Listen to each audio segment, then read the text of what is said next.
शरह ली सदरी वयस्सिर ली अमरी वहलुल उक़दतम मिन लिसानी यफ़क़हू क़ौली।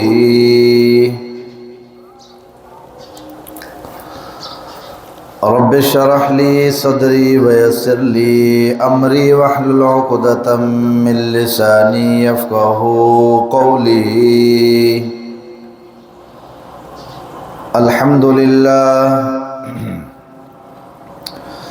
अल्हम्दुलिल्लाह नहमदुहु व नस्तईनुहु व नस्तगफिरुहु व नु'मिनु बिही व नतवक्कलु अलैहि व नऊज़ु बिल्लाहि मिन शुरूरि अनफुसिना व मिन सय्यिआति अअमालिना। मन यहदिहिल्लाहु फला मुज़िल्ल लहु व मन युज़लिलहु फला हादिय लहु। वनशहदु अल्ला इलाहा इल्लल्लाह वहदहु ला शरीका लहु व अशहदु अन्ना मुहम्मदन अब्दुहु व रसूलुहु। फ़क़द क़ाल अल्लाहु तबारक व तआला फ़िल क़ुरआनिल मजीद वल फ़ुरक़ानिल हमीद। अऊज़ु बिल्लाहि मिनश शैतानिर रजीम बिस्मिल्लाहिर रहमानिर रहीम।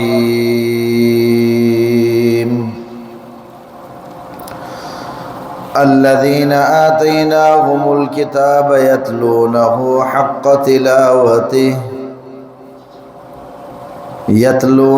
हक़्क़ तिलावतिही उलाइका युमिनून बिही व मन यकफुर बिही फ़उलाइका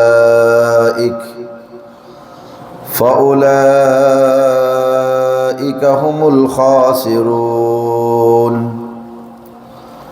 सदक़ल्लाहुल अलियुल अज़ीम व बल्लगना रसूलुहुन नबियुल उम्मीयुस सादिक़ुल अमीन व नहनु अला ज़ालिका लमिनश शाहिदीन वश्शाकिरीन वल्हम्दुलिल्लाहि रब्बिल आलमीन।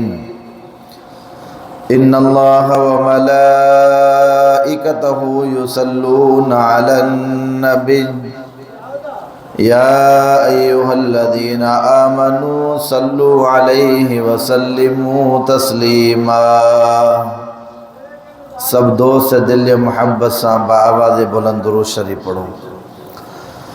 अल्लाहुम्मा सल्लि अला मुहम्मदिन व अला आलि मुहम्मदिन कमा सल्लैता अला इब्राहीम व अला आलि इब्राहीम इन्नका हमीदुम मजीद। अल्लाहुम्मा बारिक अला मुहम्मदिन व अला आलि मुहम्मदिन कमा बारकता अला इब्राहीम व अला आलि इब्राहीम इन्नका हमीदुम मजीद। काबिल सद एहतराम अज़ीज़ान गिरामी बरादरान इस्लाम मुजाज़ीज़ भाइरों दोस्तों बुज़ुर्गों, अल्लाह रब्बुल आलमीन जा करोड़ा एहसानात या रब साईं तवां असांखे हीअ महफ़िल मजलिस नसीब फरमाई आहे। मां अल्लाह ताला जे कलाम मुक़द्दस फ़ुरक़ान हमीद मजा सूरतुल बक़रा जी हिकु आयत पढ़ी आहे। अल्लाह कंदो आहे त रब ताला मूंखे न क़ुरान मजीद जी आयत के सही तरीक़े सां सम्झाइण जी तौफ़ीक़ अता फ़रमाए। समझण ऐं सम्झाइण खां बाद अल्लाह ताला जमी मुसलमाननि खे इन क़ुरान मजीद जे मथां ज़िंदगी गुज़ारण जी तौफ़ीक़ अता फ़रमाए। अल्लज़ीना आतैनाहुमुल किताब, जिन खे मूं अता कयो आहे किताब, यतलूनहु हक़्क़ तिलावत कनि था उन जी हक़्क़ तिलावतिही, जीअं उन जी तिलावत जो करण जो हक़ आहे। उलाइका युमिनून बिही, ये ही मोमिन आहिनि। व मन यकफुर बिही फ़उलाइका हुमुल खासिरून, ऐं जिन इनकार कयो न जो फ़उलाइका हुमुल खासिरून, वो इहे ही खसारे जे अंदर आहिनि। अल्लज़ीना आतैनाहुमुल किताब यतलूनहु हक़्क़ तिलावतिही। अल्लाह तबारक व तआला क़ुरान मजीद फ़ुरक़ान हमीद जे अंदर फ़रमाए थो, उहे माण्हू जिन खे मां पंहिंजो किताब अता फ़रमायो, यतलूनहु हक़्क़ तिलावतिही, उन जी तिलावत अहिड़े तरीक़े सां कंदा जीअं उन जी तिलावत करण जो कमा हक़्क़हु हक़ आहे। नतीजो इहो आहे त उलाइक युमिनून बिही, इहे ई ईमान वारा आहिनि, मज़बूत आहिनि। इहा आयत जाइ के नाज़िल थियल तौरात शरीफ़ जे मुतालिक़ आहे। तौरात भी अल्लाह तबारक व तआला जो आसमानी किताब आहे। तौरात जे मुतालिक़ जंहिं माण्हू तौरात शरीफ़ जी तिलावत कई जीअं उन जो हक़ आहे, त तौरात शरीफ़ जे तिलावत करण वारे जी अल्लाह तबारक व तआला जेका तारीफ़ कई आहे, उहा इन जे करे त हो उन जी तिलावत करे थो। ऐं तौरात अल्लाह जो आसमानी किताब आहे, उन जी तिलावत करण जे करे उन जी मदह बयान कई वई आहे। त पोइ अल्लाह तबारक व तआला जो क़ुरान मजीद ऐं फ़ुरक़ान हमीद तमाम किताबनि जो सरदार किताब आहे। उन जी तिलावत करणु, उन जी तरफ़ तवजो करणु सभ खां वधीक अहम ऐं सवाब आहे, ऐं उहो वधीक इन तारीफ़ जे लाइक़ु आहे। ॾिसो अल्लाह तबारक व तआला अल्लज़ीना आतैनाहुमुल किताब, इन हिकु आयत जे अंदरि क़ुरान शरीफ़ जे मुतालिक़, पंहिंजे किताब जे मुतालिक़ जेको मज़मून, उसूल, ज़ाब्तो ऐं क़ाइदो बयानु कयो आहे, तव्हां असां जेकॾहिं उन उसूल, ज़ाब्ते ऐं क़ाइदे जी तरफ़ तवजो कंदासीं त तव्हां असांखे इहे हक़ीक़तूं बख़ूबी सही तरीक़े सां दिमाग़ जे अंदरि वेहंदियूं ऐं सम्झ जे अंदरि बि ईंदियूं। अल्लाह तबारक व तआला हिते तव्हां असां खां इहो तक़ाज़ो कयो आहे, अल्लाह तबारक व तआला इहा घुर कई आहे त तव्हां मुंहिंजे किताब यानी क़ुरान मजीद जी अहिड़े नमूने सां तिलावत कयो, अहिड़े नमूने सां क़ुरान मजीद खे पढ़ो जीअं क़ुरान मजीद जी तिलावत करण जो हक़ आहे। छो त जॾहिं हिकिड़ी शइ जो हुकुम अल्लाह तबारक व तआला बयानु फ़रमायो आहे, त पोइ उन जे अंदरि उन जूं लवाज़िमात या ॿियूं शयूं ऑटोमेटिक दाख़िल थी वेंदियूं आहिनि। उन जो हिकिड़ो मां तव्हांखे ख़ारिजी हिकिड़ो मिसाल ॾियां, तव्हांखे सम्झायां।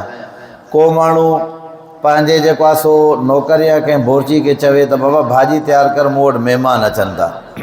सही आहे, भाॼी तयारु करण जो मतिलबु सिर्फ़ु इहो न आहे त सिर्फ़ु तूं बाहि ॿारे उन जे मथां हांडी रख। भाॼी तयारु कर, उन जे अंदरि जेके बि शयूं दाख़िल थियनि थियूं, पोइ चाहे उहो मुर्गी जी भाॼी थो पचाए, ज़ाहिर आहे ॿी का शइ पचाए थो, माना ईअं सम्झो इन हिकिड़े हुकुम जे अंदरि हुन इजमाली तौरु हुनखे सभिनी शयुनि जो हुकुम करे छॾियो त भई तोखे भाॼी तयारु करणी आहे, यानी गोश्त बि वञी करे मार्केट मां वठी ईंदे, वरी इन गोश्त खे साफ़ु कंदे, साफ़ु करण खां पोइ वरी जेको आहे सो तूं उनखे पचाए तयारु करे तूं असांजे आॾो अची करे पेश कंदे, अटो उन जे लाइ जुदा वठंदे, मानी जुदा पचाईंदे।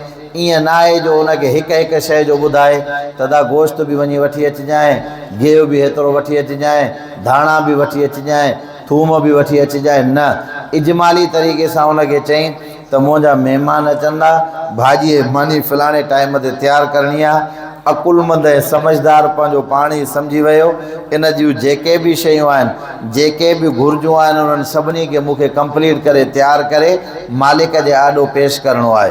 त अल्लाह ताला जेको चयो आहे त अल्लज़ीना आतैनाहुमुल किताब यतलूनहु हक़ तिलावते, उहे माण्हू जिन खे मां किताब अता फ़रमायो आहे उन जी तिलावत ईअं कंदा आहिनि जीअं उन जो हक़ आहे।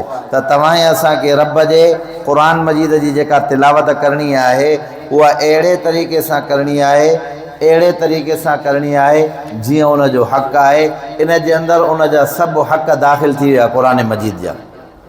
आहे त सम्झ ऐं फ़हम जी ॻाल्हि आहे। जेकॾहिं को माण्हू सम्झंदो, असल छा आहे, जंहिं माण्हू खे जेतिरो वास्तो हूंदो, जंहिं माण्हू खे जेतिरो ताल्लुक़ु हूंदो, जंहिं माण्हू जे अंदरि जेतिरो इल्मु फ़हम ऐं सम्झ हूंदी, ओतिरो उहो उन माण्हू खे सम्झंदो आहे। ॾिसो दुनिया जे अंदरि आम हिकिड़े दुनियादार जे ताल्लुक़ जी तरफ़ तव्हां तवजो कयो।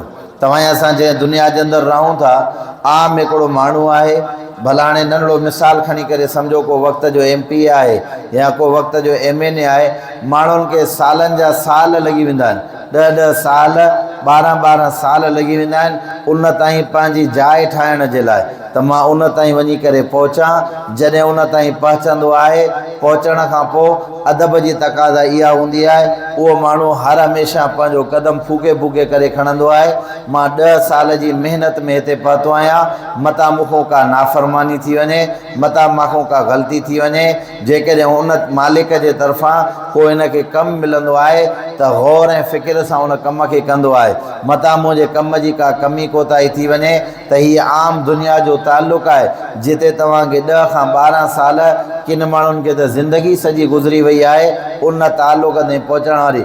वाह कमुल हाकिमीन, तुंहिंजी ज़ात गिरामी जे मथां क़ुर्बान। अल्लाह तबारक व तआला फ़रमाए थो, हिते तव्हांखे 10 सालनि जी मुशक़त करण जी ज़रूरत न आहे, तव्हांखे 50 साल जी मुशक़त करण जी ज़रूरत न आहे। मां तव्हांखे जेको किताब ॾिनो आहे इज़्ने आम आहे, इजाज़त आम आहे। जॾहिं तव्हांजी दिलि घुरे, जॾहिं तव्हांजी दिलि चाहे, क़ुर शरीफ़ खोले करे मां रब सां कलाम कयो, मां रब तव्हां सां ॻाल्हाइण जे लाइ तयारु आहियां। तव्हांखे टाइम जी का ज़रूरत कान्हे का। हिकिड़ा बादशाह हूंदा आहिनि, उनजो टाइम टेबल हूंदो आहे, बाबा 10 बजे खां वठी करे 6 बजे ताईं शाम जो साहब वेंदो आहे, 6 बजे खां बाद में साहब न मिलंदो आहे। रब फरमाए थो, सॼी दुनिया खे सुम्हारे, मां निंड खां पाक आहियां, मां निंड वारो मामिलो ई मुंहिंजे अंदरि न आहे। जे राति जे पहर जे अंदरि सॼी दुनिया सुती पई आहे, उथी करे तूं खोले क़ुर मजीद पढ़े, तॾहिं बि मां रब तुंहिंजी तरफ़ मुतवजे आहियां। जेकॾहिं तूं चाहीं थो त मां कंहिं मंज़िल जे मथां पहुचां त अल्लाह जे क़ुर जी तिलावत कर, जेकॾहिं तूं चाहीं थो मां कंहिं मक़ाम जी तरफ़ पहुचां त पोइ तूं अल्लाह तबारक व तआला जे क़ुर जी तरफ़ तिलावत कर। छो त रब जे क़ुर जी तिलावत करण सां सभ खां वधीक अल्लाह तबारक व तआला उन जी तरफ़ तवजो कंदो आहे। हुज़ूर सल्लल्लाहु अलैहि वसल्लम फरमायो, दुनिया जे अंदरि को बि माण्हू अहिड़ो न आहे, अल्लाह जे रसूल फरमायो, अल्लाह तबारक व तआला हिन दुनिया जे अंदरि सभ खां वधीक कन लॻाए करे गौर ऐं फ़िक्र सां उन माण्हू खे ॿुधंदो आहे जेको क़ुर मजीद जी तिलावत कंदो आहे।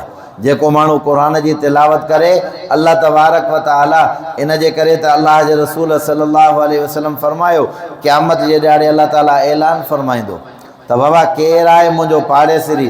तॾहिं फ़रिश्ता अर्ज़ु कंदा, ए अल्लाह रब्बुल आलमीन, अव्हांजी ज़ात हर शइ खां पाक आहे, अव्हांखे पाड़े जी कहिड़ी ज़रूरत आहे।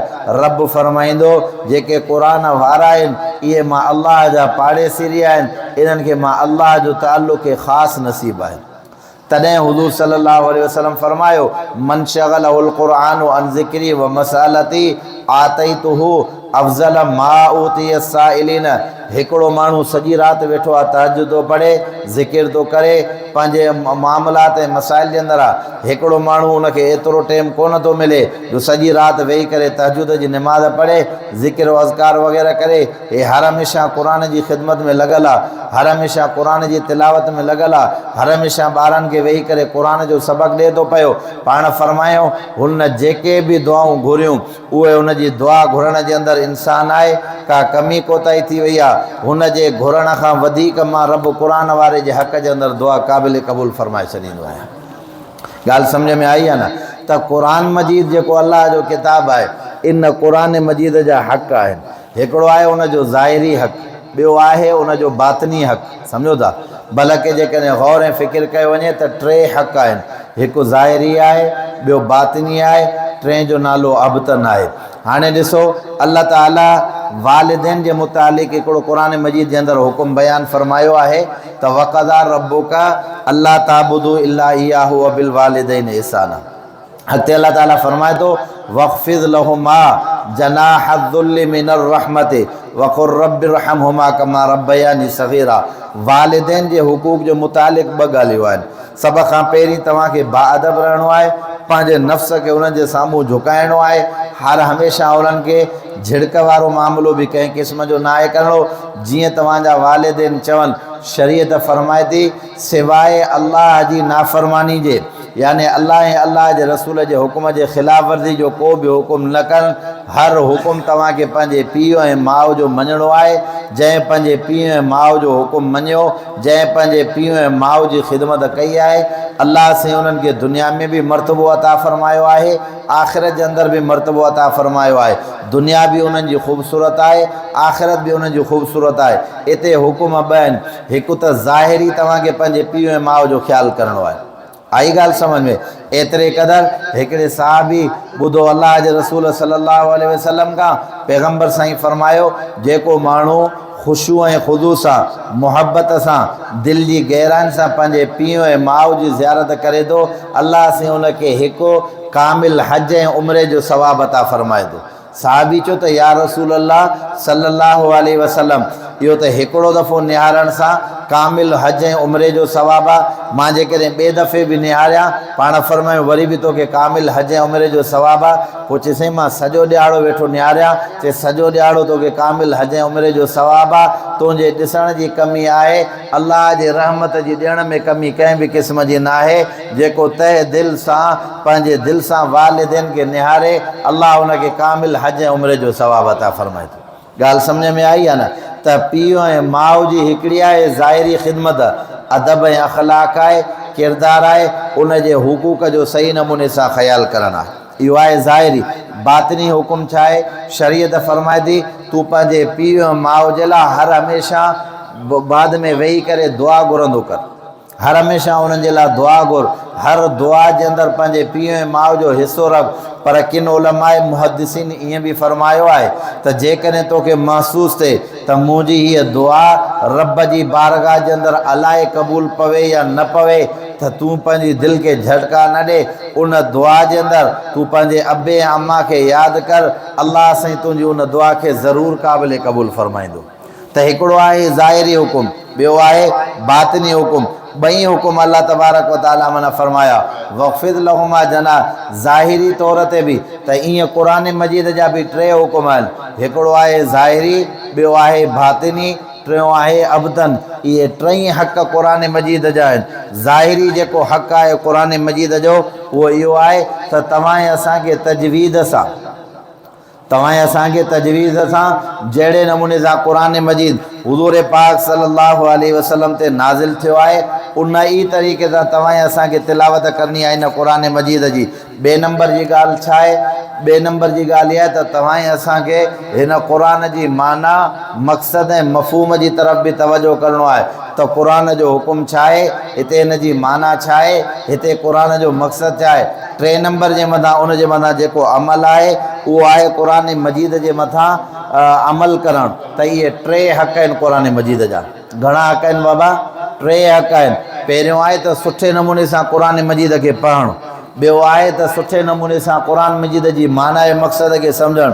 टियों आहे इन क़ुरान मजीद जे हुकुम जे मथां जेके जेके शयूं क़ुरान मजीद जे अंदरि अलाह बयानु फ़रमायूं, उन्हनि तमामु शयुनि जे मथां अमल करणु, उन जे मथां ज़िंदगी गुज़ारणु। इहे टे हक़ आहिनि। सभ खां पहिरीं जेको क़ुरान मजीद जो हक़ आहे, उहो आहे तरतीब सां, तरतील सां क़ुरान मजीद खे पढ़णु, क़ुरान मजीद जा अल्फाज़ ऐं उचार सही नमूने सां अदा करणु।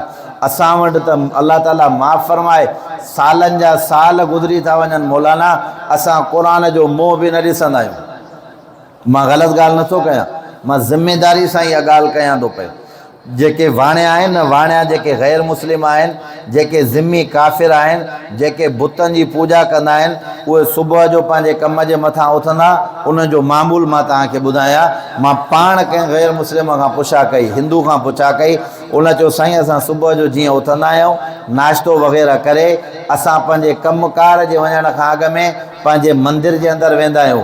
उते जेके हिननि जा पंहिंजा हथ ठहियल माबूद मजाज़ी जेके आहिनि, उन्हनि जी ज़ियारत कंदा। बक़ौल हुनजे ज़ाहिर पंहिंजे मज़हब जे मुतालिक़ चइबो त असां उते वेंदा आहियूं, दुआ वग़ैरह घुरी करे उन खां बाद में असां पंहिंजे कम ते हलिया वेंदा आहियूं। वरी जॾहिं शाम जो मोटंदा आहियूं तॾहिं पहिरियों हेॾां चकर लॻाए करे बाद में पंहिंजे घर जे अंदरि वेंदा आहियूं। असां अहिड़ो को बि ॾींहुं मिस न कंदा आहियूं जंहिं ॾियारे ते इहो मामिलो वञी करे न कयूं। मुंहिंजा अदा हो काफ़र आहिनि जेके हिन न उन्हनि खे न दुनिया नसीब अलाह साईं कंदो न आख़िरत वारो मामिलो। तूं हज़रत मुहम्मद मुस्तफ़ा अहमद मुश्तबा सल्लल्लाहु अलैहि वसल्लम जे कलमो पढ़ियो आहे, न तोखे सुबुह जो क़ुरान जी तिलावत यादि आहे, न तोखे राति जो क़ुरान मजीद जी तिलावत यादि आहे, न त वक़्तु मुसलमाननि जो उहो हुयो हर वक़्तु मुसलमान जे घर जे अंदरि रब जे क़ुरान जी तिलावत हूंदी। वॾा त पंहिंजी जाइ ते, नंढा बि क़ुरान मजीद जी तिलावत कंदा हुआ। नंढा त पंहिंजी जाइ ते, औरतूं बि क़ुरान मजीद जी तिलावत कंदियूं। असांजूं अदड़ियूं ऐं भेनरूं क़ुरान जूं हाफ़िज़ात, असांजा मासूम ॿार क़ुरान जा हाफ़िज़। अल्लाह जा बाना अव्हांखे जेकॾहिं तारीख़ ॾिसणी आहे, बर्रे सग़ीर जी तारीख़ ॾिसो। जॾहिं हिन बर्रे सग़ीर जे अंदरि हिंद ऐं सिंध जे अंदरि जॾहिं अंग्रेज़ आयो, अंग्रेज़ अची करे हमिलो कयो, मुसलमाननि जा जॾहिं जज़्बा ॾिठूं, कॾहिं बम्बई खां वठी करे दिल्ली ताईं 50,000 आलिम टंगिया पिया आहिनि। उन्हनि जे जेको आहे सो पंहिंजो पाचन जे अंदरि कुआ विधा विया, जीअं रत जा टुकड़ा ऐं रत उन्हनि खां वहे थी पई। बाहि जा आड़ा ॿारे करे उन्हनि आलिमनि जे ज़ुबाननि खे ॾंबियो वियो, उन्हनि खे तरह तरह जी तकलीफ़ ॾिनी वई। उन्हनि आलिमनि खां मुतालबो इहो कयो वियो, तव्हां पंहिंजी फ़तवा वापसि वठो।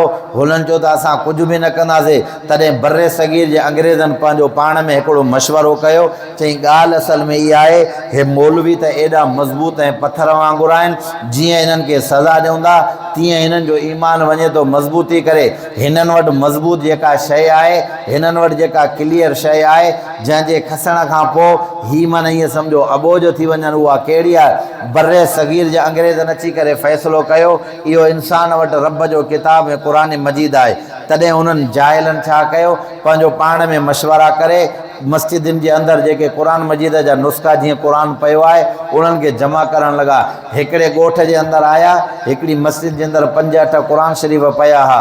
तव्हां असांजो मासूम ॿारु क़ुरान जो हाफ़िज़ बीठो हुयो। तॾहिं उन अंग्रेज़ खे मुखातब थी करे चई, ए अंग्रेज़, ही क़ुरान मजीद जा नुस्ख़ा तूं जमा करे रहियो आहे, छाजे करे? चई इन जे करे जेसीं ताईं तव्हां मुसलमाननि वटि हीउ क़ुरान मौजूदु आहे, तव्हां मुसलमाननि जो मुक़ाबिलो असां न करे सघंदासीं, हीउ खणी करे तव्हां खां परते कंदासीं। तॾहिं हुन मासूम ॿार हुन अंग्रेज़ खे चयो, इहे क़ुरान मजीद जा नुस्ख़ा खणी त वेंदे, जेको मुंहिंजे हिन नंढड़ी उमिरि 12-13 साल जी उमिरि जे अंदरि मुंहिंजे हिन सीने जे अंदरि अलहमद खां वठी करे वन्नास ताईं रब जो क़ुरान मजीद जेको चिटियल आहे, महफ़ूज़ आहे, उनखे तूं कीअं ख़तमु कंदे? चई सवाल ई पैदा कंहिं क़िस्म जो न आहे। हेतिरो 12-13 साल जो तूं ॿार आहे, तुंहिंजे सीने जे अंदरि 30 सिपारनि जो हेॾो वॾो किताब, सवाल ई पैदा कंहिं क़िस्म जो कोन्हे को। तॾहिं तुंहिंजे असांजो उन मासूम ॿार चयो, वेह हो हिते, तोखे मां ॿुधायां अलहमद खां वठी करे वन्नास ताईं रब जो क़ुरान मजीद 30 सिपारा हिकिड़ी जाइ ते मां तोखे ॿुधाईंदुमि। तोखे मजाल आहे जो तूं मुंहिंजी का हिकिड़ी ग़लती कढी सघे। तॾहिं अंग्रेज़ आंगुर खणी करे वात में विधी, चए रब मुहम्मद जो कसम आहे, जेसीं ताईं हीअ दुनिया क़ाइमु आहे, जेसीं ताईं मुसलमान मौजूदु आहिनि, उन्हनि जी मोहबत क़ुरान सां मौजूदु आहे, असां मुसलमाननि जो अंगु बि हिकिड़ो वार जेको आहे ख़राबु नथा करे सघूं। त मुंहिंजा भाउ, उहो वक़्तु हुयो तुंहिंजो ऐं मुंहिंजो मुसलमाननि जो, जॾहिं तुंहिंजे ऐं असांजे घर जे अंदरि क़ुरान जी तिलावत हलंदी। अॼु क़ुरान जी तिलावत आहे, माफ़ु कजो, नाराज़ न थीजो। अल्लाह जो कसम आहे, सालनि जा साल गुज़री था वञनि। अॼु जेकॾहिं बेयारो मददगार किताब आहे त ख़ुदा जो क़ुरान आहे। अॼु जेकॾहिं तव्हां असांखे ग़फ़लत आहे त ख़ुदा जे क़ुरान खां ग़फ़लत आहे। अॼु जेकॾहिं तव्हां असांजो तवजो न आहे त ख़ुदा जे क़ुरान जी तरफ़ तवजो न आहे। तव्हांखे घर जी ज़रूरियात यादि आहिनि, तव्हांखे घर जा मामलात ऐं मसाइल त यादि आहिनि, तव्हांखे पंहिंजो पुटु ऐं धीउ त यादि आहे, तव्हांखे पंहिंजी घरवारी त यादि आहे, पर तव्हां मुसलमाननि खे रब जो किताब क़ुरान मजीद यादि न आहे, जंहिंखे ख़ुदा ख़ासि नाज़िल कयो आहे। नाज़िल छाजे लाइ कयो आहे? रब नाज़िल बि कयो, अल्लाह घुर बि करे थो त तव्हां हिन क़ुरान मजीद जी तिलावत कयो। छो त इन क़ुरान जी जेको तिलावत कंदो, मां अल्लाह उनखे पंहिंजी वेझड़ाइप नसीब फ़रमाईंदो। तव्हां दुनिया जी तारीख़ खोले करे ॾिसो, जिन जिन माण्हुनि खे मक़ाम मिलियो आहे, जिन जिन माण्हुनि खे मरातिब मिलिया आहिनि, जंहिं जंहिं माण्हू खे कंहिंखे विलायत मिली आहे, को गौस बणियो आहे, को कुतुब बणियो आहे, को अब्दाल बणियो आहे, को कहिड़े उहिदे जे मथां, को कहिड़े मर्तबे ऐं मक़ाम जे मथां फ़ाइद आहे। रब मुहम्मद जो कसम आहे, जंहिं जेतिरी क़ुर सां मोहबत कई आहे, चवंदा आहिनि त जीअं खीर जे अंदरि जेतिरी खंडु ओतिरो मिठो, जंहिं जेतिरी मोहबत कई आहे तेतिरो अलाह ताला उनखे मर्तबो ऐं मक़ाम इन क़ुर जी मोहबत जे करे अता फ़रमायो आहे। हज़रत इमाम आज़म अबू हनीफ़ा रहमतुल्लाह अलैह, तव्हां असां हनफ़ी आहियूं, तव्हां असांजो इमाम आज़म हज़रत नौमान बिन साबित, जेको मशहूरु आहे इमाम आज़म अबू हनीफ़ा रहमतुल्लाह अलैह जे नाले सां, इमाम साहब जो वफ़ात जो टाइम थियो आहे। इमाम साहब जी न्याणी बीठी आहे, अखियुनि मां ज़ारो क़तार ॻोढ़ा वंदा, अब्बा हाणे कुझु देरि खां पोइ तूं असां खां मोकिलाए वेंदे। चई न्याणी मुंहिंजी रोए छाजे करे थी? चई अब्बा इन जे करे तूं असां खां मोकिलाए वेंदे। चई रोअण जी का ॻाल्हि कान्हे का, मुंहिंजो इहो कमिरो गवाह आहे, जंहिं कमरे जे अंदरि मां वेहंदुमि, मां त वञा थो पर 50,000 क़ुर जा ख़तम अबू हनीफ़ा इन कमरे मां कढियूं हलियो थो वञे पियो। 50,000 क़ुर मजीद जा ख़तम। अल्लाह जा बाना, तूं ऐं असां त 10 सालनि जे अंदरि बि हिकिड़ो क़ुर मजीद जो ख़तम न कढंदा आहियूं। असांजूं त अखियूं सड़ंदियूं आहिनि। मोबाइल ॾिसण जे लाइ असां वटि दिमाग़ आहे, मोबाइल ॾिसण जे लाइ असां वटि अकुल आहे। असांजो नौजवान नसुल, ख़ासि करे मां उन्हनि सां मुतवजे आहियां, नौजवान नसुल राति जो 1 बजे ताईं त मोबाइल ॾिसंदो, राति जो 1 बजे ताईं त टिकटॉक ॾिसंदो, राति जो 1 बजे ताईं त फेसबुक ॾिसंदो आहे, सॼो ॾींहुं राति ॾिसंदा। पर असांजो उन नौजवान नसुल खां पुछा कर, उन्हनि वीचारनि खे क़ुर जी तिलावत यादि न आहे। भाई पंहिंजा त पंहिंजा, गैरनि बि रड़ियूं करे चयो त रब जो कसम आहे, हीअ अल्लाह जो मोकिलियल किताब क़ुर मजीद आहे। हुज़ूर पाक सल्लल्लाहु अलैहि वसल्लम जे दौर जे अंदरि जेके मके जा मुशरिक हुया, हुज़ूर सल्लल्लाहु अलैहि वसल्लम खे ॾिसी करे चवंदा, तूं हिकिड़े अल्लाह जी ॻाल्हि थो करे, असांजे ॿियनि बुतनि जी मुखालिफ़त थो करे, असां तोखे कोन मञींदासीं। पोइ जॾहिं हुज़ूर राति जो वञी करे काबतुल्लाह जे अंदरि बीह करे जॾहिं क़ुर जी तिलावत कंदा हुआ, अवां तारीख़ जा किताब खोले करे ॾिसो, इहे वॾा वॾा रुअसाए मक्का जेके खट्टर रसूलुल्लाह सल्लल्लाहु अलैहि वसल्लम जा मुखालिफ़ हुया, इहे छा कंदा, पेरनि जे सीने जे मथां बीह करे इशा जी निमाज़ खां हुज़ूर तिलावत कंदो, सुबुह जी निमाज़ ताईं पंहिंजे पेरनि जे सीने जे मथां, आङुरियुनि जे भरिसां जेको पेरनि जो सीनो हूंदो आहे, इन जे मथां बीह करे काफ़र सॼी राति क़ुर ॿुधंदा हुआ, अखियुनि मां उनजे ज़ारो क़तार ॻोढ़ा वंदा। चवंदा यार अल्लाह जो कसम आहे, असां नथा मञूं इहा जुदा ॻाल्हि आहे, पर मुहम्मद मुस्तफ़ा जेको किताब क़ुर मजीद पढ़ी रहियो आहे, अल्लाह जो कसम आहे, इहो मोकिलियल ख़ुदा जो आसमानी किताब आहे। ॻाल्हि सम्झ में आई आहे न? त मुंहिंजा भाउ, सभ खां पहिरीं जेको क़ुर मजीद जो हक़ आहे, क़ुर मजीद जी तिलावत करणी आहे। पर क़ुर मजीद जी तिलावत बि कीअं करणी आहे, जीअं कमा हक़ हू, उन जी अदायगी ऐं उन जी मख़रिज जो ख़्यालु करिणो आहे, अल्फाज़नि जो ख़्यालु करिणो आहे। छो त क़ुर मजीद जेको नाज़िल थियो आहे, उहो कहिड़ी ज़ुबान में नाज़िल थियल आहे? सवली ॻाल्हि आहे, क़ुर मजीद कहिड़ी ज़ुबान में नाज़िल थियल आहे? सिंधी में, बलोचकी में, पश्तो में, अरबी में नाज़िल थियल आहे न। त पोइ ज़ाहिर आहे असां अरबी लहजे जे अंदरि पढ़ंदासीं। अरबी लहजे जे अंदरि जेके अल्फाज़ हूंदा, उनजो जेकॾहिं असां असांजा माण्हू वीचारा उन्हनि खे यकीन कयो त मां वॾे ॾुख सां इहा ॻाल्हि कयां, 80 साल उमिरि थी वई आहे मौलाना, 80 साल, अॼु न सुभाणे ॼाण वञी करे क़बर में अब दुआ कुनूत ॿुधाइजांइ। बसि इहा मौलवी साहबनि खे ख़बर हूंदी, असांखे ख़बर न आहे। छो? ॿियो माना सभु कमु जेको आहे मौलवी साहबनि जे हवाले आहे। तव्हां बाक़ी कहिड़ा आहियो? तव्हां खां अलाह साईं पुछा न कंदो, दुआ कुनूत नथी अचे। छा कलमा आहिनि मुस्लमान खे, उहो कलमा नथा अचनि? गुस्ल जे फ़र्ज़नि जी ख़बर न आहे, वुज़ू कहिड़े तरीक़े सां कबो आहे उहा ख़बर कान्हे का, क़ुर मजीद जी तिलावत कहिड़े तरीक़े सां कबी आहे, ज़ुबान भॼी पए असांजी। हूअं त असां वॾी बा वेही ॿार कंदे ईअं सम्झो दो ऐं चनेसर तो ॿार ॻाल्हाए, पाण खे अलाए केतिरो दाना आहे अकुलमंद, तोखे क़ुर जे पढ़ण जी ख़बर न आहे, तूं ज़िंदगी पंहिंजी ज़ाई कया। जंहिंखे रब हे अखियूं ॾिनियूं, इन्हनि अखियुनि सां जेकॾहिं क़ुर जी तिलावत न कई त उनजे अखियुनि जे हुजण जो फ़ाइदो कहिड़ो आहे जेको ख़ुदा हुनखे अता फ़रमायो आहे? उहे कहिड़े कम जूं आहिनि अखियूं जिन सां हीअ वेही करे क़ुर मजीद जी तिलावत न करे? त मुंहिंजा भाउ, क़ुर मजीद जी तिलावत रब साईं जेको तव्हां असांखे हीअ किताब अता फ़रमायो आहे, उनखे पढ़णु ऐं उन जी तरफ़ तवजो करणु। पर पढ़णु बि ईअं ई उन जी तरतील ऐं तरतीब सां, उन जे अल्फाज़ ऐं उन जे मखारिज आहिनि त लफ़्ज़ सफ़ा 28। अच्छा, हिकिड़ा माण्हू वरी चवंदा आहिनि साईं हाणे छा कयूं, निभागा हुयासीं, माफ़ु कजो, जीअं जेको माण्हू चवे थो उहा ई ॻाल्हि साईं सिधी आहे। साईं पीउ मां त ॾाढी कोशिशि कई पर असां न पढ़ियासीं। हाणे इहो वञी वरी सॼो घरु वरी पंहिंजे पीउ माउ जे मथां उछलाईंदा, अबे अम्मा साईं न पढ़ायो न, अबो अम्मा जेकॾहिं पढ़ाया त असां बि पढ़ी पऊं हा, हलंदा, क़सूरवार तुंहिंजो अबो आहे। हाणे तोखे छा आहे साईं, हाणे असांजो चेतो ई कमु न कंदो, 80 साल जा थी विया आहियूं, पोइ चवंदो मां 50 साल जो, साईं अकुलु कमु न कंदो। अच्छा, ॿाहिरि दुकान ते वञी करे कपिड़ा खपायो, उते तव्हांजो अकुलु कमु करे थो, जायूं वञी VIP ठाहियो, उते तव्हांजो अकुलु कमु करे थो, माल वञी करे खपायो 10,000 वारी जो शइ उहा 20,000 में खपाए अचो, उते तव्हांजो अकुलु कमु करे थो। मुंहिंजा भाउ, ही क़ुरान मजीद जेको अल्लाह ताला तव्हां असांखे अता फ़रमाए, इन में उमिरि जी का बि क़ैद कंहिं बि क़िस्म जी न आहे। केॾी महिल लफ़्ज़ टोटल सिखण वारा 28 या 29 आहिनि, अरबी जा लफ़्ज़ टोटल सिखण वारा 29 आहिनि। जेकॾहिं को माण्हू पढ़णु चाहे, रोज़ाना हिकिड़ो लफ़्ज़ यादि करे, रोज़ाना हिकिड़ो लफ़्ज़ यादि करे, इहे सभु लफ़्ज़ हिनखे 29 ॾियारनि जे अंदरि यादि थी वेंदा। उनखां बाद में महीनो ॾेढ ॿ जेकॾहिं महिनत करे, मुस्तक़िल जेको आहे पंहिंजो सही नमूने सां पढ़े, त उनखां बाद में वॾे माण्हू जो अकुल बि तेज़ हूंदो आहे, पाण ई क़ुरान मजीद 80 साल जा माण्हू क़ुरान जा हाफ़िज़ थी विया।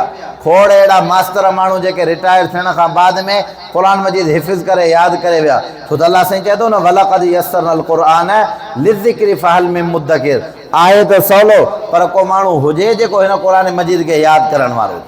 त तव्हां असांखे हिन क़ुरान, ऐं हाणे वरी माण्हुनि छा कयो, काफ़ी माण्हुनि इन क़ुरान मजीद जी तिलावत करणी आहे, ऐं क़ुरान मजीद जी तिलावत सां रब जी वेझड़ाइप इंसान खे नसीब थींदी आहे। अच्छा, काफ़ी माण्हू वरी छा कंदा, क़ुरान जी तिलावत जी तरफ़ तवजो न हूंदो आहे।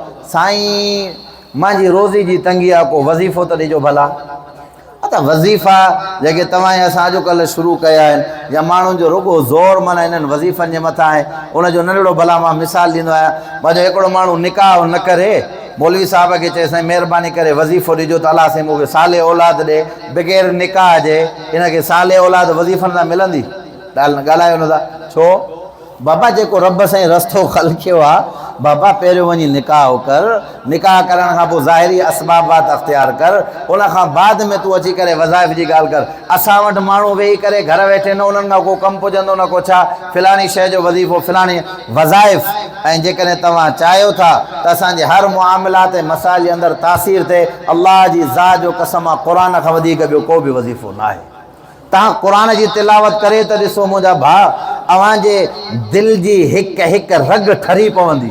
अल्लाह साईं एॾो मिठास जेको क़ुरान मजीद जे अंदरि रखियो आहे, इहो तव्हां क़ुरान जे आशिक़नि खां पुछा कयो त क़ुरान जी तिलावत जो मज़ो छा आहे, क़ुरान खे पढ़ण जो जेको आहे अंदाज़ छा आहे।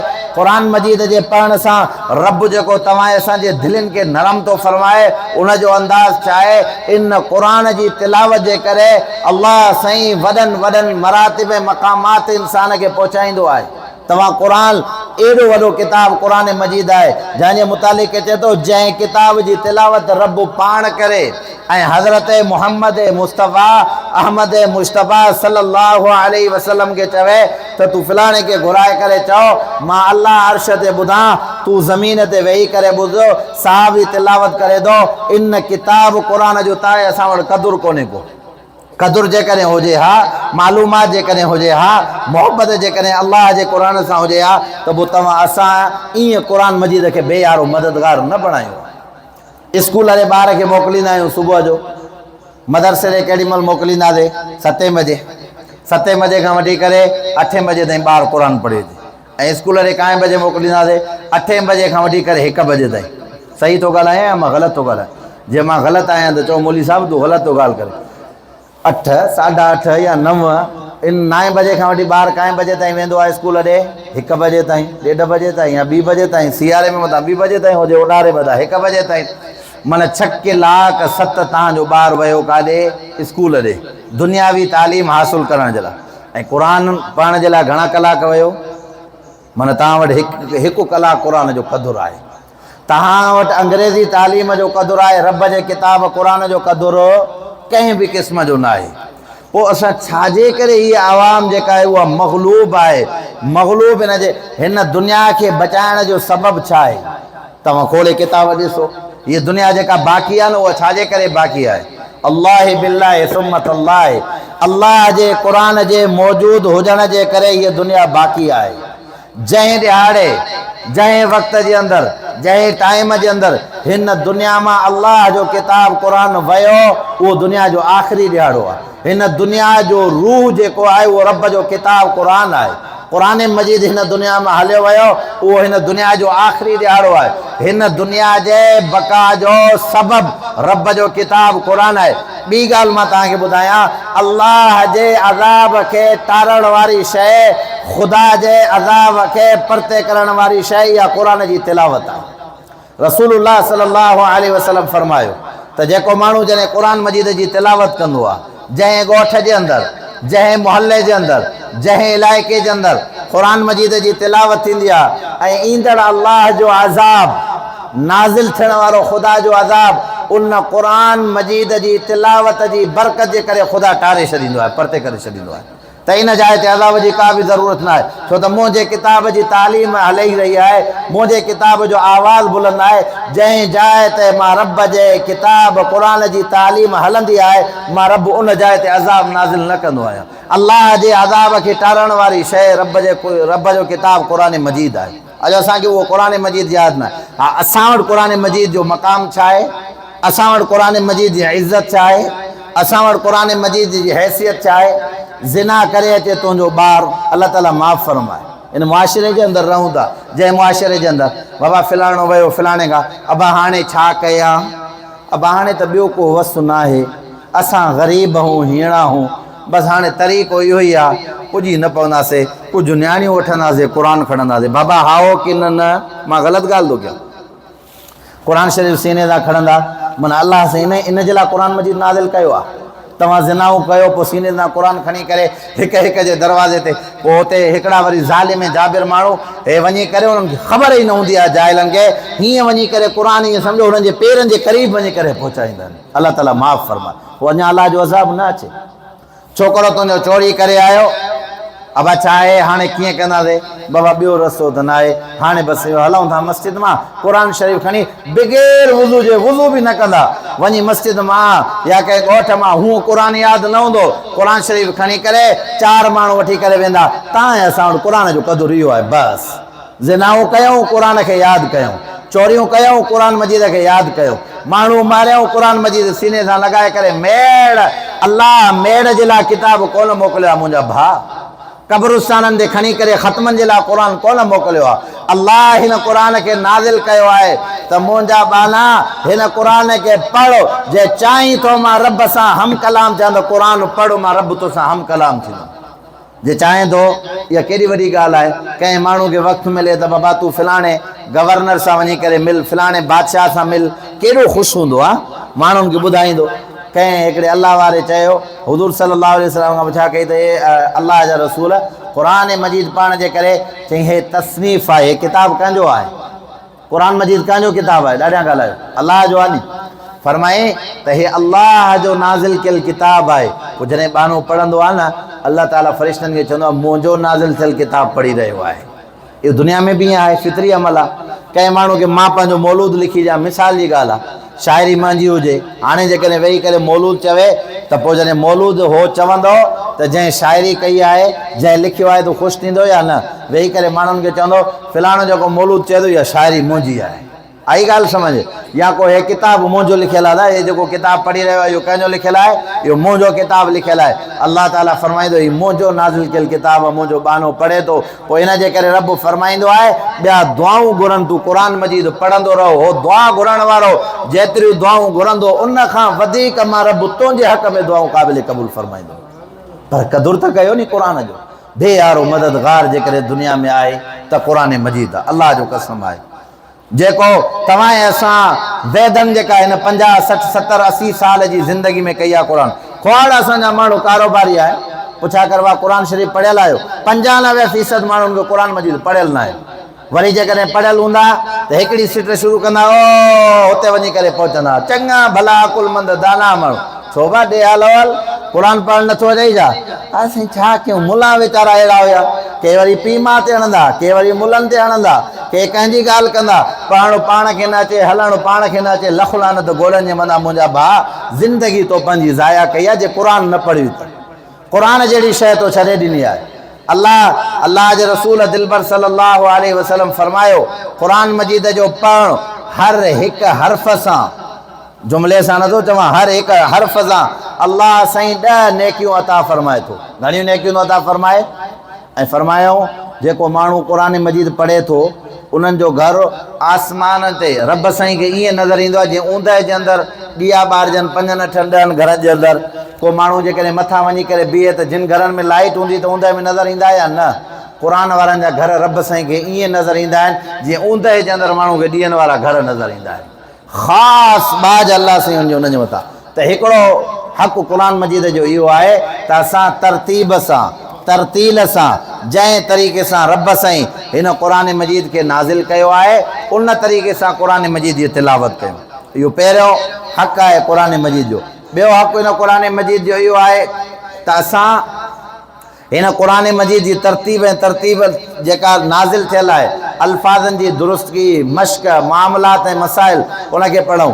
ऐं ॿियो जेके अहकामात रब साईं हिन क़ुरान मजीद जे अंदरि नाज़िल कया उन जे मथां असां मुकमल तरीक़े सां अमल कयूं। जिन जिन शयुनि जो अल्लाह ताला हुकुम फरमायो आहे उन्हनि शयुनि जे मथां मुकमल तरीक़े सां अमल कयूं। ईअं न आहे त थोरे कंहिं जुज़ जे मथां अमल कयोसीं, कंहिं जुज़ जे मथां अमल न कयोसीं। हिन क़ुरान जी मोहबत इंसान खे तॾहिं नसीब थींदी आहे, अमल जी तौफ़ीक़ बि तॾहिं नसीब थींदी आहे जॾहिं तव्हां असांजे दिलि जे अंदरि इन क़ुरान जी मोहबत हुजे।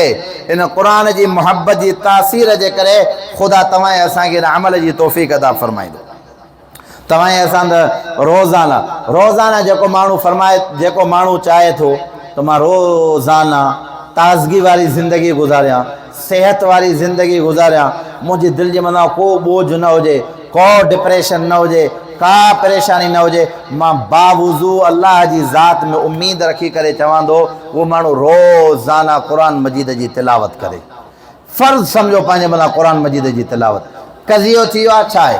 क़ुरान शरीफ़ पियो आहे, जेकॾहिं फ़ौतगी थी वई आहे 10, 15, 20 मिंट, अधु कलाक हिकिड़े पासे टाइम त घणो हूंदो आहे। उन तॾहिं जे मथां तव्हां सां गिला गिबत वारो ऐं जंहिंखे रब साईं क़ुरान अता फ़रमायो आहे उन जहिड़ो मालवंद माण्हू, उन जहिड़ो ख़ुशहाल माण्हू, उन जहिड़ो क़ीमती माण्हू दुनिया जे अंदरि ॿियो कोई बि न आहे। आई ॻाल्हि सम्झ में? रसूलुल्लाह सल्लल्लाहु अलैहि वसल्लम फरमायो हिकिड़ो टोलो क़यामत जे सुबुह ताईं हक़ ते हूंदो ऐं उन सां हर हमेशह अल्लाह जी मदद थींदी। उहो केरु हूंदो? अल्लाह जे रसूल फरमायो जेको क़ुरान मजीद जे सिखण ऐं सिखाइण सां, क़ुरान मजीद सां जंहिंजी मोहबत हूंदी ऐं तसव्वुफ़ जे सिखण ऐं सिखाइण सां उनजी मोहबत हूंदी, उहे शोभा जंहिंजो ताल्लुक़ रब जे किताब क़ुरान मजीद जे सेखारण सां आहे। अॼु असांखे नफ़रत ई क़ुरान मजीद जे पढ़ण वारनि सां सेखारी विया। अब वॾे हाल वाल कारे थो वञे, साईं मौलवी साहिब छॾ बाबा मुलनि जी कॾ छो पियो आहे? छाजे करे? हो क़ुरान पढ़ण वारा आहिनि। तव्हांखे क़ुरान मजीद जे पढ़ण वारनि खां जॾहिं नफ़रत इंसान जे दिलि जे अंदरि ईंदी आहे, हे क़ुरान त पंहिंजी जाइ ते, पर जिन हिन क़ुरान जे पढ़ण वारनि जो अदब कयो न, अल्लाह साईं उन्हनि जी दुनिया खे, दुनिया जे अंदरि हीअं उन्हनि जी क़बर खे बि रब साईं जन्नत जो बाग़ बणायो आहे। जन्नतुल बकी आहे न, जन्नतुल बकी।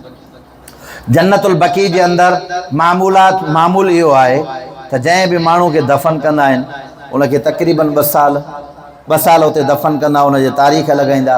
ज़ाहिर आहे प्लाट थोरो आहे, जेके बि वॾा वॾा बुज़ुर्ग साले इमाम फ़ौत थींदा आहिनि उन्हनि खे जन्नतुल बकी जे अंदरि अची करे दफ़न कंदा आहिनि। 2 सालनि खां बाद में उहो उनजा हॾा वग़ैरह खणी करे समुंड जे अंदरि उछलाईंदा, वरी उन जाइ ते वरी ॿिए कंहिंखे, इहो जन्नत जो टुकड़ो आहे, दुआ थियल आहे। बहरहाल पोइ हिकिड़ो वीचारो बुज़ुर्ग क़ुरान जो हाफ़िज़ हुयो, क़ुरान जो ख़ादिम हुयो, वफ़ात जेॾी महिल करे वियो त उनखे खणी करे जन्नतुल बकी में वञी करे दफ़न कयूं। ठीक 2 सालनि खां बाद तारीख़ वग़ैरह लॻल ई, क़बर जेॾी महिल खोटनि था त हुनजे मुंहं जे मथां जेको गुसल जो पाणी लॻल आहे न, गुसल जो पाणी, उहो बि ईअं ई ताज़ो लॻो पियो आहे। चप बि उनजा ईअं ताज़ा आहिनि ॼणो हाणे पाणी पी करे सुतो आहे। तॾहिं पाण में अरबन चयो त यार असांखां भला का ग़लती त न थी आहे, हिन जे चहिरे जे मथां हे पाणी बि नओं टिमे थो पियो लॻल आहे, चप बि ईअं थो महसूसु थिए ॼणो हाणे पाणी पी करे सुतो आहे। लॻे थो तारीख़ लिखण में असांखां का ग़लती थी वई आहे। वरी हुननि छा कयो, उन क़बर खे बंदि करे साॻी वरी हुनजे मथां ॿी तारीख़ लॻाए छॾियऊं। वरी ठीक 2 सालनि खां पोइ आया त वरी उहो तरो ताज़ो सुतो पियो आहे उन ई कैफ़ियत में। गुसल जो पाणी बि बुज़ुर्ग जो नथो सुके, चप बि उनजा ईअं बाक़ाइदा ताज़ा लॻा पिया आहिनि। यार ही छा मसलो आहे, केरु आहे? जे पाकिस्तान जे फलाणे इलाइक़े जो छा कंदो हुयो, उनजी डिटेल वञी करे वरितऊं। हिकिड़ी मस्जिद हुई, उनजे अंदरि पेश इमाम, उनजो पुटु हुयो, उनखां वञी करे पुछा कयूं, बाबा ॾे हल हल तुंहिंजो वालिद साहिबु, त मुंहिंजे वालिद साहिबु सॼी ज़िंदगी क़ुर मजीद पढ़ायो आहे। छा पढ़ायो आहे? ॾाढा ॻाल्हायो, क़ुर मजीद पढ़ायो आहे। ऐं हूअं त हाणे मुंहिंजो बाबो सॼी ज़िंदगी अलाए केतिरा हाफ़िज़ मुंहिंजे वालिद साहिब जा, पर हिकिड़ी अदा मूंखे पंहिंजे बाबे जी यादि आहे, उहा इहा त मुंहिंजो बाबो जॾहिं मस्जिद में सुम्हंदो हो, पोइ इलाइक़े जा जेके तालिब इल्म सुम्हंदा हुआ, उहो मुंहिंजो वालिद साहिबु पेर न कंदो हुन ॾे। पोइ असां काफ़ी दफ़ा चयोसीं त बाबा हे तव्हांजा शागिर्द आहिनि, तव्हां जेकॾहिं सुम्हो बि था पेर उन्हनि ॾे कंदव, चई मूंखे हयाउ थो अचे, जिन जे सीने में क़ुर आहे मां उन्हनि ॾे पेर कीअं कयां।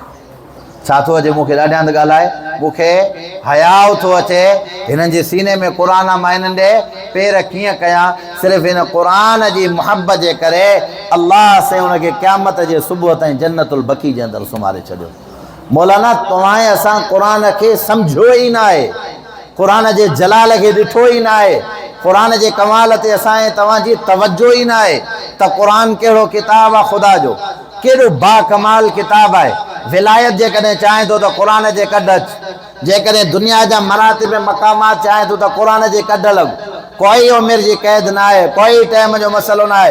अल्लाह जो कसम आहे, मां इहे लफ़्ज़ हिकिड़ा ॾुखाए था गैर ॾुख सां चवंदो, जेकॾहिं ख़ुदा तोखे अखियूं ॾिनियूं आहिनि, तो क़ुर न पढ़ियो आहे, ज़िंदगी तो गुज़ारी आहे, त मां त इहा ई ॻाल्हि कंदो, इहे अखियुनि खां बग़ैर तूं अंधो हुजे उहो वधीक भलो हुयो। जो ख़ुदा तोखे अखियूं बि ॾिनियूं, तूं ख़ुदा जो किताब क़ुर न पढ़ी सघे। इहे अखियूं कहिड़े कम जूं आहिनि? जंहिं दुनिया जी रौनक ॾिठी, जंहिं दुनिया जा अजाइबात ॾिठा, दुनिया जा मामलात मसाइल, रब जे नाज़ुल थियल किताब खे न ॾिठई। जंहिं किताब क़ुर मजीद जे नाज़ुल थियण जे लाइ पूरो अर्श हिली रहियो। अल्लाह ताला फरमाए थो, लौ अंज़लना हाज़ल क़ुरआन अला जबलिन लरअयतहु ख़ाशिअम मुतसद्दिअम मिन ख़श्यतिल्लाह। जेकॾहिं मां हीअ जबल जे मथां हिन क़ुर खे नाज़िल कया हा त जबल हीअं रेज़ा रेज़ा ख़ुदा जे ख़ौफ़ जे करे थी वञे, टुकड़ा टुकड़ा थी वञे। हुनखे हिमत ई न आहे जो क़ुर हिकु क़ुर जी आयत जो वज़न इंसान न बर्दाश्त करे सघंदो। ॻाल्हि सम्झ में अचे थी या न? क़ुर जे हिकु आयत जो वज़न हीअं डायरेक्ट न, इहो सीनो हो रसूलुल्लाह सल्लल्लाहु अलैहि वसल्लम जो। क़ुर मजीद तो ऐं असां वटि कीअं पहुतो आहे, उनजो तरीक़ेकार छा आहे? ही किताब कॾहिं 5 आयतूं, कॾहिं 2 आयतूं, कॾहिं 3 आयतूं, कॾहिं हिकिड़ी आयत हुज़ूर अलैहिस्सलातु वस्सलाम ते नाज़िल थियूं आहिनि। अवां खोले हदीस जा किताब ॾिसो, पहिरीं जेका आयत नाज़िल थियूं आहिनि उन में हुज़ूर सल्लल्लाहु अलैहि वसल्लम जी जेका कैफ़ियत रिवायतुनि जे अंदरि अचे थी उहा छा आहे?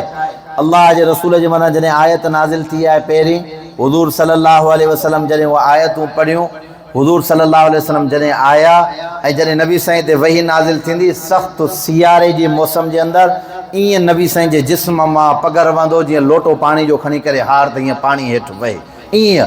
ऐं अल्लाह जे रसूल जो चहिरो मुबारक ॻाढ़ो थी वेंदो, सॼो वज़न हुज़ूर सल्लल्लाहु अलैहि वसल्लम जे सीने ते। जॾहिं पहिरीं आयतूं नाज़िल थियूं, अम्मा ख़दीजतुल कुबरा फरमाए थी, हुज़ूर सल्लल्लाहु अलैहि वसल्लम आया, घर में जीअं आया त चयूं चादर किथे आहे? चादर ज़म्मिलूनी ज़म्मिलूनी, मूंखे चादर पारायो, मूंखे चादर पारायो। अम्मा ख़दीजतुल कुबरा फरमाए थी चादर पारायनि। हुज़ूर सल्लल्लाहु अलैहि वसल्लम जो चहिरो ॻाढ़ो, इहे इब्तिदाई वही जी आयतूं आहिनि हुज़ूर सल्लल्लाहु अलैहि वसल्लम ते। पोइ अल्लाह जे रसूल ॿुधायो त हीअं कोई आयो आहे जंहिं मूंखे अची करे आयतूं ॿुधायूं आहिनि ऐं मां पढ़ियूं आहिनि। पोइ हज़रत अम्मा ख़दीजतुल कुबरा रज़ी अल्लाह ताला अन्हा फरमाए थी त असांजो को रिश्तेदार पुराणो वॾे झूनो वक़्त जो हुयो। पोइ उन ॾे वियासीं, उन ॿुधायो उन जूं माना अखियुनि जूं जेके पिंबलियूं आहिनि उहे हेठि माना जेको आहे पवनि पियूं, 100 साल खां बि अलाए केतिरो मथे किरास हुयो, आख़िरी वक़्त जे अंदरि हुयो। हीअं ॾिसी करे ॻाल्हियूं ॿुधी चई इहो आख़िरी नबी आहे जंहिंजो अॻियनि किताबनि जे अंदरि ज़िक्र अलाह साईं बयानु फरमायो आहे। जेकॾहिं मुंहिंजी हयाती हुजे हा त मां हिन हुज़ूर सल्लल्लाहु अलैहि वसल्लम जी ज़ात अक़दस जे मथां कलमो पढ़ी करे मुसलमान थिया हा, उनजी ख़िदमत कयां। हीअ आख़िरी नबी आहे। त मुंहिंजा भाउ, हीअ किताब बराहे रास माना अल्लाह जे रसूल जे सीने ते लथो, हुज़ूर सल्लल्लाहु अलैहि वसल्लम जे सीने खां बाद में सहाबा इकराम जे सीने में पहुतो क़ुर। वरी सहाबा इकराम अबू बकर, उमर, उस्मान, अली, सहाबा इकराम जे सीने खां बाद में वरी हे ताबईन वटि पहुतो।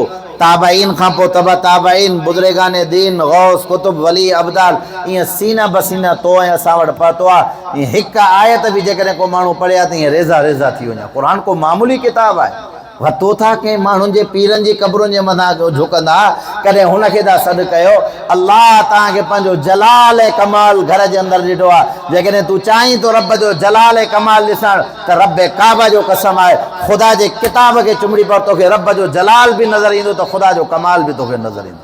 हिकु आयत ख़ुदा जे किताब जी उहा जेको आहे उनजी दुनिया मुक़ाबिलो न करे सघंदी। इन जे करे उलमाए कलाम फरमायो आहे, उलमाए मुहद्दिसीन, क़ुरान पढ़ण वारो बेपरवाह हुजे, उनखे कंहिंजी परवाह न हुजे। हिकिड़ा क़ुरान मजीद पढ़ण वारा उहे वतन माना हिकु माण्हुनि जे आॾो, दुनियादारनि जे आॾो उन्हनि खे ॿुधाईंदा हीअ ॻाल्हि आहे, हीअ ॻाल्हि आहे, न, उन्हनि खे बेपरवाह हुजणु खपे। छो त जेका अल्लाह साईं उनखे दौलत ॾिनी आहे, दुनिया व माफ़िया जी दौलत हिकिड़े पासे ॾे, क़ुरान मजीद जे हिकु हर्फ़ जो बि दुनिया मुक़ाबिलो न करे सघंदी। ये पूरी दुनिया गॾाए क़ुरान मजीद जे हिकु हर्फ़ जो मुक़ाबिलो बि न करे सघंदी। इन जे करे तव्हां ऐं असां हिन दुनिया जे अंदरि आया आहियूं त हिन क़ुरान मजीद जे मथां मुकमल तरीक़े सां अमल कयूं।